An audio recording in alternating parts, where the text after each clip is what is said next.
Sending new claim from House Intel Committee Chairman Mike Rogers, who says the reason the investigation into the Benghazi terror attacks appears stalled is because the Obama administration wants to treat it like a criminal proceeding and bring all of the accused into a federal courtroom. Catherine Harris is live in Washington with more on this story. So, Catherine, what's the latest on this?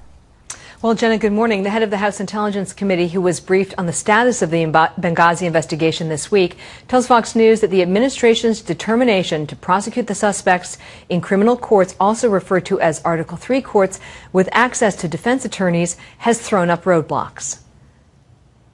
I think treating this like a criminal event and using this Article III, which is what an American citizen would go through with all the rights of the Constitution, I just think, I don't know how anyone could come to the conclusion that it hasn't slowed it down.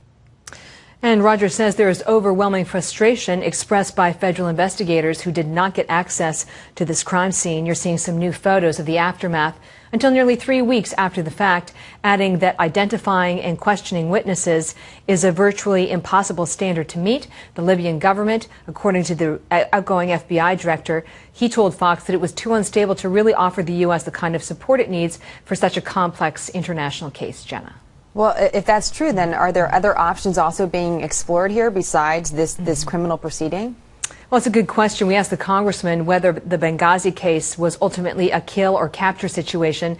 And Rogers says there is evidence now that the suspects remain on the battlefield and active within their terrorist organizations. These are the images of the suspects that were released by the FBI in May. And the congressman says there is virtually no discussion of picking up the men and bringing them to Guantanamo Bay for detention and interrogation, in part because the Obama administration has renewed its push to close the military detention camp in Cuba before the end of the president's second term. On bringing them to justice, this has been a slow and painful process. There is a lot of concern, and I have some of this, that we have not laid all the options on the table for finding these individuals and then bringing them to justice.